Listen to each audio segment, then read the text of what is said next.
जय श्री राम मित्रों, स्वागत है आपका हमारे इस चैनल अनुराग महुआ ब्लॉग पर। जो मित्रों का पहली बार आगमन हुआ है उनसे रिक्वेस्ट है कि कृपया सब्सक्राइब कर लें, वीडियो को लाइक करें। आपको इस वीडियो में आगे बढ़ने से पहले मैं एक रिक्वेस्ट करना चाहूँगा, अगर आप किसी भी रूप में परेशान हैं तो ही आगे वीडियो में बढ़ें, वरना आप यहां से छोड़कर चले जाएं, क्योंकि ये वीडियो सिर्फ जो लोग जरूरतमंद हैं, परेशान हैं, उनके ही काम का होने वाला है। अगर आप जानकारी बढ़ाने के पर्पज से आए हैं तो आपका स्वागत है, लेकिन आपसे निवेदन है कि वीडियो को बीच में न छोड़ें। मित्रों, हम आपके जीवन में अनेकों परेशानियां रहती हैं और उन्हीं परेशानियों के समाधान के लिए कभी हम अपनी मति के अनुसार, कभी अपने मित्रों की सलाह पर या किसी पुस्तक के आधार पर या गुरुजनों के विचार के अनुसार हम अपने समस्याओं को दूर करने के लिए विभिन्न देवी देवताओं की आराधना करते हैं। और कभी तो हमारा अनुष्ठान या संकल्प जो होता है वो पूरा हो जाता है और कभी कभी वह अनुष्ठान अपूर्ण रह जाता है या उसका फल नहीं मिलता है। तब ऐसी स्थिति में हमारे मन में क्षोभ उत्पन्न होने लगता है, हम दुखी हो जाते कि ऐसा क्या कारण है कि हमारी ये साधना अपूर्ण हो गई, हमें इसका कोई फल नहीं मिला। और कभी कभी तो हमारे मन में इतना तगड़ा डिप्रेशन आने लगता है, जैसे लगता है कि ये हमारे भाग्य में ही ऐसा है, हम किसी भी प्रकार से अपने भाग्य को नहीं बदल सकते हैं। तब हम और अधिक कुंठित होने लगते हैं।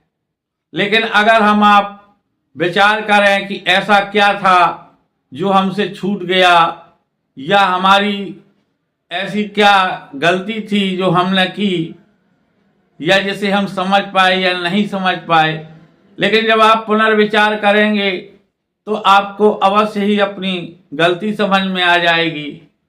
और गलतियों को देखने से पहले आपको एक काम ये करना है कि कभी भी कोई भी अनुष्ठान किसी दूसरे व्यक्ति को कष्ट देने के लिए नहीं करना है, क्योंकि बुरा जो देखन मैं चला, बुरा न मिलया कोई, जो चित खोजा अपना, मुझसे बुरा न कोई। तो अगर हम अपने आप को बदल लेते हैं तो हमें निश्चित ही दूसरों के द्वारा दिए गए सुख दुख का कोई विशेष असर नहीं पड़ता है। और दूसरे को दुख दे करके हम कभी सुखी नहीं हो सकते हैं। हाँ, हमारा दुख कम हो सकता है अगर हम दूसरों को सुख देने की कोशिश करें। हमारे द्वारा अगर कोई सुखी हो जाता है तो हमको भी कुछ ना कुछ सुख की अनुभूति होती है, लेकिन अगर किसी को दुख देंगे तो हमारी आत्मा में आत्मग्लानि अवश्य होगी और हमारे मन में कष्ट अपने आप बढ़ने लगेगा। भले ही वो ऐसे कारण हों जो सामने से देखने में लगे कि ये तो हमारे भाग्य के अनुसार या कर्म के अनुसार है, तो निश्चित है कि आपको ये कष्ट आपके कर्मों का ही फल मिलते हैं। आपका वहां पर भाग्य दोषी नहीं है, आपके कर्मों का ही दोष होता है। आपने क्योंकि ऐसे बुरे संकल्प को पूरा करने के लिए किसी देवता को कष्ट दिया, तो उसका असर आपके जीवन पर भी पड़ता है। इसलिए आप कभी किसी देवता से किसी के अनिष्ट के लिए कोई याचना न करें, ऐसा कोई संकल्प न लें जिसमें किसी का अहित हो। हमेशा जो भी संकल्प लें उसको पूरा करने की कोशिश करें। अगर कभी आपके द्वारा कोई संकल्प लिया गया है और कोई जन्ना सोच या मरना सोच की सूतक वगैरह अपने घर में परिवार में हो जाए, तो कोशिश करना चाहिए कि हम उसी अनुष्ठान को अगली बार पुनः प्रारंभ करें। मन में ये दुख ना रखें कि ये अपूर्ण क्यों हो गया, क्योंकि हो सकता है कि एक परीक्षा और आपके प्रारब्ध में रही हो, तो उसको अगली बार नए सिरे से शुरू करें। कभी भी आप ये विचार न रखें कि मैं जो कर रहा हूँ वो पूर्ण विधि है। इसलिए जानने की चेष्टा करें, अपने गुरुजनों से या जो आपके सीनियर हैं उनसे पूछते रहें कि मैं ऐसा कर रहा हूँ, इसमें कोई त्रुटि तो नहीं है। और हमेशा स्थान का विशेष ध्यान रखें, क्योंकि स्थान का अलग ही महत्व है। अगर मैं आपको स्थान के विषय में डिटेल बताऊंगा तो वीडियो विस्तृत हो जाएगा। फिर भी आपकी जानकारी के लिए बताना चाहूँगा कि जो आप अपने घर में अनुष्ठान करते हैं उससे करोड़ों गुना पुण्य फल की प्राप्ति आपको किसी तीर्थ स्थान में होती है। इसलिए अगर संभव हो सके तो अपनी साधनाओं को किसी तीर्थ स्थान में करें तो उसका अनंत फल है। और अगर तीर्थ स्थान उपलब्ध नहीं है तो किसी मंदिर, शिवालय या गौशाला में बैठकर भी कर सकते हैं। वो भी उपलब्ध नहीं है तो किसी तालाब या नदी के किनारे भी बैठ सकते हैं।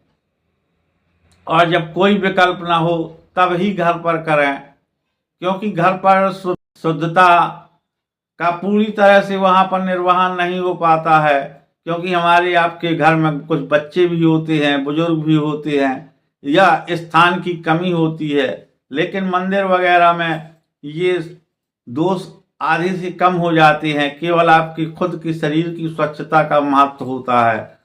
अगर आप किसी तीर्थ स्थान में चाहे जैसी जगह पर बैठे हों उसको आप अपवित्र या दूषित नहीं कह सकते हैं। इस प्रकार से आप अपने मन में स्वतः विचार करें कि कहीं आपने ही तो कोई ऐसी त्रुटि नहीं कर दी, क्योंकि जो आपके बुजुर्ग या गुरुजनों ने आपको बताया है, जो भी साधना आपको वो दे रहे हैं, तो निश्चित जानिए कि ये उनका स्वाध्याय है, खुद का अनुभव है।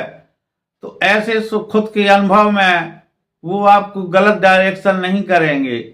और अगर इसके बाद भी आपको कोई कमी आ रही है तो निश्चित है कि वो आपकी कमी होगी और आप उस चीज को समझ नहीं पा रहे हैं। तो उसमें पुनर्विचार करें और उसके बाद एक बार फिर से साधना पथ पर अग्रसर हों। अपने मन को उत्साहित रखें, अपने इष्ट पर विश्वास रखें, अपने गुरु के दिए हुए मंत्र को हमेशा यथासंभव अधिक से अधिक जपें और इष्ट का गुणानुवाद अनुष्ठान से हट करके भी करते रहें। उससे निश्चित ही आपको अपने अनुष्ठानों में सहायता मिलेगी, सिद्धि शीघ्र प्राप्त होगी। मिलते हैं आप सभी से आपके शुभ की कामना करते हुए किसी अगले वीडियो पर।